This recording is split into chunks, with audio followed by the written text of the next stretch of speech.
Pernah tak kau rasa macam baru semalam hari Isnin, tiba-tiba sedar dah petang Jumaat? Lepas tu kita pun termenung depan tingkap macam pelakon drama, tertanya-tanya ke mana perginya 5 hari yang lepas. Itulah dia magisnya masa. Dia tak ada kaki, tapi dia punya lari tu kalah Usain Bolt.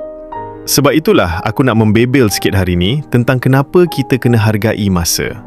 Bukan apa, sebab masa ni bukan macam top up kredit telefon yang kita boleh beli kat kedai crash kau bawah blok tu. Sekali dia habis terus. Jom kita tengok kenapa masa ni sebenarnya lagi mahal daripada emas ataupun tiket konsert artis kegemaran kau. 1. Masa tak boleh diulang tayang. Isi pertama yang paling pedih nak telan ialah masa ni tak ada butang rewind. Kalau kita tersalah cakap kat kawan sampai dia merajuk, atau kita terlepas peluang nak beli barang sale 90%, kita tak boleh nak pusing balik jam tu.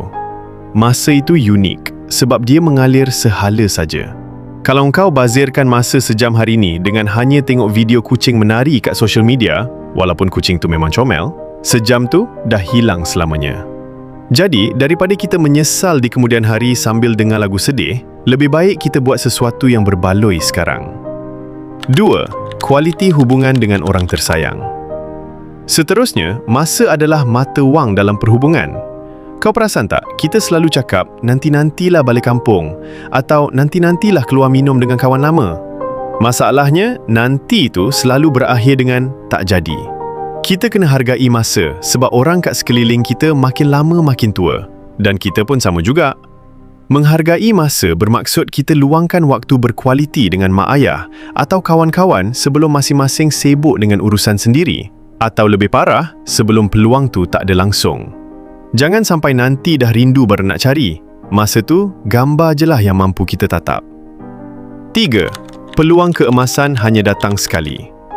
Kau tahu tak kenapa orang berjaya selalu nampak macam sibuk sangat? Sebab diorang tahu peluang selalunya datang dalam tempoh yang sangat singkat. Kalau kita jenis yang suka tangguh kerja, yang jenis nanti sejam lagi aku buatlah, lama-lama peluang tu dikebas orang lain. Menghargai masa bermaksud kita sentiasa bersedia. Bila kita hargai setiap minit yang ada, kita akan lebih produktif. Tak adalah kita kelam kabut macam ayam berak kapur bila deadline dah dekat. Ingat, peluang takkan tunggu kita habis tidur tengah hari weh. 4. Mengurangkan tahap stres. Ni satu lagi sebab yang ramai orang terlepas pandang. Kalau kita hargai masa dengan menguruskannya betul-betul, hidup kita akan jadi lebih tenang. Tak ada lagi drama lari-lari anak pergi pejabat sebab bangun lambat atau mata lebam macam panda sebab buat tugasan saat akhir, last minute. Orang yang hargai masa biasanya ada jadual yang teratur. Bila semua benda tersusun, otak kita pun tak adalah rasa macam nak meletup. Kita ada masa nak rehat, ada masa nak kerja, dan yang paling penting, ada masa nak layan hobi tanpa rasa bersalah. 5. Masa menentukan masa depan. Akhir sekali, apa yang kau buat dengan masa kau sekarang akan tentukan siapa kau 5 atau 10 tahun akan datang. Kalau hari-hari kita cuma habiskan masa dengan berangan nak jadi jutawan, tapi satu kerja pun tak jalan, alamatnya berangan sampai ketua lah kita. Menghargai masa bermaksud kita melabur waktu untuk belajar benda baru atau perbaiki diri sendiri.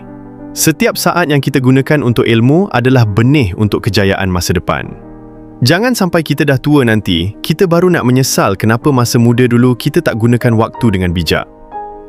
Kesimpulannya, masa ni memang kejam kalau kita tak kawan dengan dia.